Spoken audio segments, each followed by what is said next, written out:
दोस्तों, आपका हमारे YouTube चैनल में स्वागत है। जैसे जानते होंगे, मैं Ranjit Allahabad university BSc math का छात्र हूं। आज के हम इस वीडियो में चर्चा करूंगा कि इलाहाबाद यूनिवर्सिटी में क्वेश्चन पेपर पैटर्न किस तरह से बनता है। आप लोग अगर क्वेश्चन पेपर समझ लेंगे, उसके बाद आपका आधा काम खत्म। फिर उसके बाद फिजिक्स पेपर थर्ड में ज्यादा क्वेश्चन कहाँ से उठता है, इस पर भी इस वीडियो में हम चर्चा करूंगा।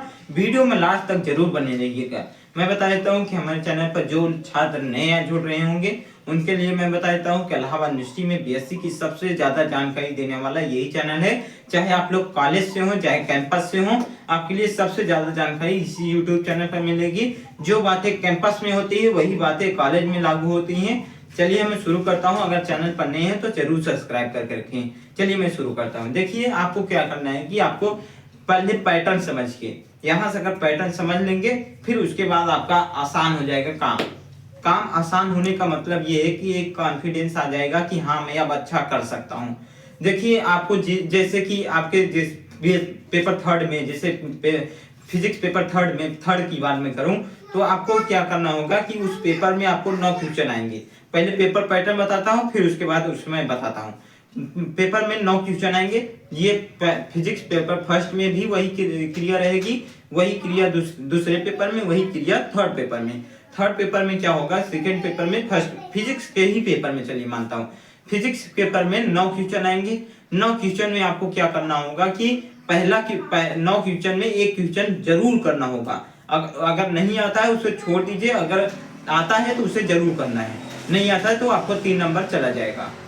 पहला क्वेश्चन आपको करना है। फिर उसके बाद आपको बचता है 8 क्वेश्चन। 8 क्वेश्चन में आपको 5 क्वेश्चन चाहे जो करना है। 8 क्वेश्चन में आपको 5 क्वेश्चन चाहे जो करना है, मतलब 3 क्वेश्चन आपको एक्स्ट्रा दिया जाता है। 3 क्वेश्चन एक्स्ट्रा देने का क्या मतलब है कि बच्चा कि ये टॉपिक से नहीं पढ़ा है तो ये टॉपिक से जरूर पढ़ा होगा, इसलिए एक्स्ट्रा क्वेश्चन देते हैं। आपको क्या करना है कि आपको जैसे अभी तक आपको दिमाग में नहीं बन रहा है कि मेरे से अच्छा हो जाएगा। देखिए, आपको क्या करना है कि देखिए, आप लोग शॉर्ट नोट्स पहले देखिए, शॉर्ट नोट्स कहाँ से उठ रहा है। शॉर्ट नोट्स देखेंगे कि हर चैप्टर के लास्ट वाला जो पैराग्राफ है वहीं से शॉर्ट नोट्स उठ रहा है।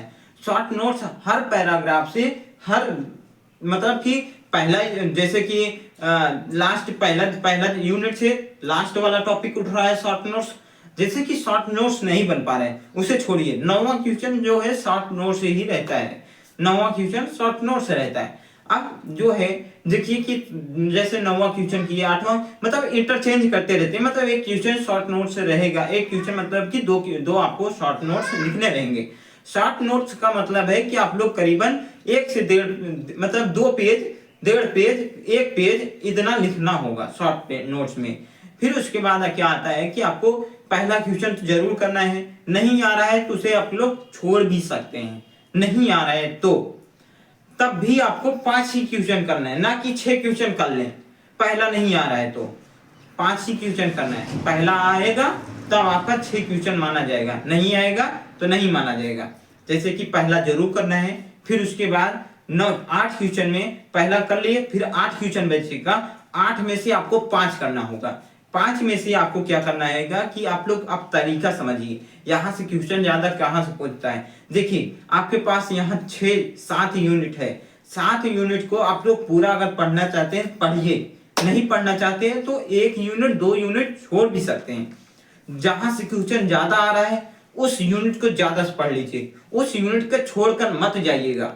जैसे कि मैं बताता हूं कि लास्ट वाली यूनिट जोन से, तो वहां से आप लोग जरूर पढ़िएगा। जैसे कि वहां पर जेडई निकालने का हुआ, ये सब निकालना हुआ, जिससे आप लोग जरूर पढ़िए। जहां पर पीएन जंक्शन है, इसे आप लोग पढ़ के जाइएगा, इसे बिल्कुल ना छोड़िएगा। उसके बाद आप लोग पहले टॉपिक पर आ जाएंगे, तो जहां से सवाल वाले यहाँ पर हैं तो इसे आप लोग जरूर पढ़ के जाए। देखिए, आप लोग पढ़ने का क्या तरीका है कि आपको 6 क्वेश्चन करने होंगे। 6 क्वेश्चन मतलब 2 क्वेश्चन, मतलब फंस जाता है आपको जो 2 क्वेश्चन है वो एक ही यूनिट से ज्यादातर आ जाते हैं। फिर आपको आते हैं 4 क्वेश्चन। 4 क्वेश्चन मतलब 4 यूनिट से, 4 यूनिट से आपका 4 क्वेश्चन, मतलब 6 यूनिट आपको पढ़ लेना है आराम से। फिर उसके बाद क्या करना है, वहां पर आपको लिखना है। आप लोग समझिए, नहीं समझ पाए, देखिए हम फिर से बताता हूँ। देखिए, यहाँ का पैटर्न है कि यहाँ पर 9 क्वेश्चन देंगे। 9 क्वेश्चन में आपको 6 क्वेश्चन करने होंगे। 6 क्वेश्चन में आपको क्या करना होगा कि आप लोग देखिए, जैसे कि आप लोग पूरा पढ़ने की कोशिश कर रहे हैं, पूरा पढ़ने की कोशिश में ज्यादा से ज्यादा जैसे कि सीरीज लिए हैं तो सीरीज से पढ़िए। नहीं समझ में आ रहा है तो सहायता ले लीजिए, यूट्यूब पर पूरा है।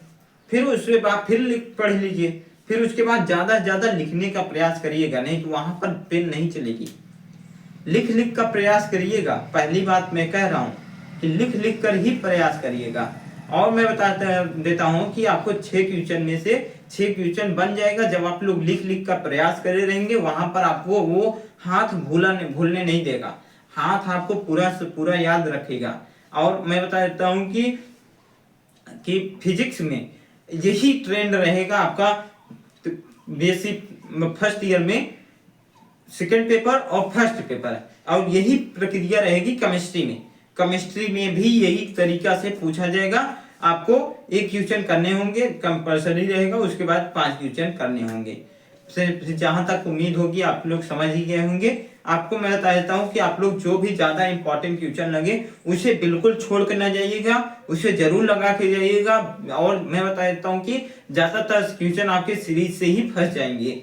और सीरीज आपको लिए सभी सीरीजें बहुत ही बेस्ट रहती हैं और बहुत ही अच्छा से तैयार करके जाइएगा और आराम से फंस जाएगा क्वेश्चन। देखिए, सीरीज से ज्यादा क्वेश्चन फंसता है। और सीरीज नोट अगर आपके पास अगर कोचिंग किए हैं तो आपके लिए जो नोट्स है वही सफिशियंट है, वही बहुत ही ज्यादा इंपॉर्टेंट है। अगर कोचिंग नहीं किए हैं तो आपके पास जो सीरीज रखी हुई है वही सीरीज ही बहुत ही अच्छी है। आप लोग उस सीरीज को ही पढ़ो तो अच्छा से पढ़िए और बहुत अच्छा से हो जाएगा। और देखिए, पहला क्वेश्चन अगर नहीं बन रहा है तो डिमोटिवेट ना होइएगा कि पहला क्वेश्चन मुझसे नहीं बन पाया। अगला क्वेश्चन 5 तो क्वेश्चन है, 5 क्वेश्चन में आप लोग समझिए कि वहां पर आपको 33 नंबर का क्वेश्चन रहेगा। 33 में से आपको क्या करना होगा कि एक नंबर, पहला जो क्वेश्चन रहता है वो 3 नंबर का रहता है। पहला क्वेश्चन नहीं बन रहा है तो छोड़िए, पहला क्वेश्चन नहीं बन रहा है तो छोड़ दीजिए। फिर आपको 5 क्वेश्चन में आपको 30 नंबर तो मिलेगा। एक क्वेश्चन उसके बाद एक क्वेश्चन 6 नंबर का हो जाता है तो 30 नंबर तो मिलेगा। तो ये डिमोटिवेट ना होइएगा कि मुझे पहला क्वेश्चन नहीं बन पाया। फिर आप लोग करिएगा, आराम से हो जाएगा। और जैसे कि सीरीज आपको लिख लिख करिएगा और जो क्वेश्चन ना बने उसे छोड़ दीजिएगा, कोई जरूरत नहीं है।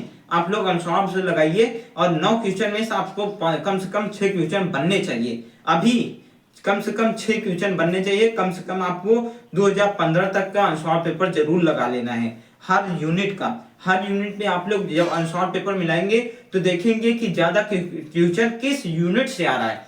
पहले ये देखिए कि ज्यादातर क्वेश्चन किस यूनिट से आ रहा है। आप लोग अनुसार मिलाइएगा तो 5 साल में आपको समझ में आ जाएगा कि हाँ, मेरे को इस यूनिट से ज्यादा क्वेश्चन बन रहा है। अगर इस यूनिट से ज्यादा क्वेश्चन बन रहा है तो उस यूनिट पर आप लोग ज्यादा फोकस कर लीजिए और आराम से हो जाएगा। देखिए, मुझे भी बताना आता है कि इंपॉर्टेंट टॉपिक क्या पढ़ना है, कि इस पर पढ़ लीजिए आपको काम हो जाएगा। अब मैं नहीं बता सकता, क्यों? क्योंकि मैं बिना एनालिसिस करे मैं बताऊंगा नहीं। क्यों? क्योंकि अगर नहीं फंसा वो क्वेश्चन तो आप लोग फिर उल्टा आके बोलेंगे कि आपने बताया था, मैंने यही करके गया, मैंने यही याद करके गया और हमारा नहीं हो पाया। आप लोग यही कहेंगे। फिर आपको मैं बता देता हूँ कि आप लोग अपने जो करेंगे वो बहुत ही बेस्ट रहेगा। आप लोग सीरीज जो लिए हैं, सीरीज को ही ज्यादा रखिए।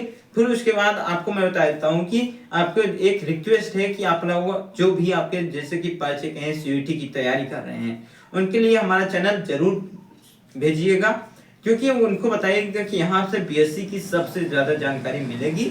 चाहे आप लोग बीएचयू के, चाहे वो बीएचयू का टारगेट करते हुए हो, चाहे डीयू का, चाहे डीयू, चाहे बीएचयू, चाहे एयू, तो 3 ही टॉप यूनिवर्सिटीज है।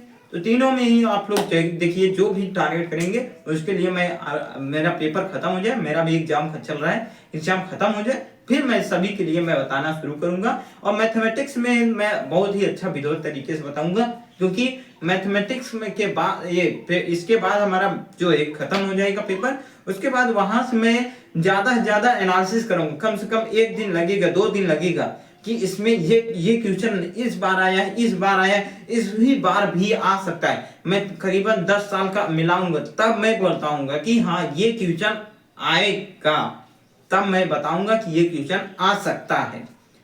जब मैं पढ़ूंगा बिना ऐसे नहीं बता सकता, क्योंकि अगर मैं आपके लिए अब मैं पढ़ना चालू कर दूंगा तो अभी हमारा भी एग्जाम चल रहा है तो हम अपना भी खो दूंगा।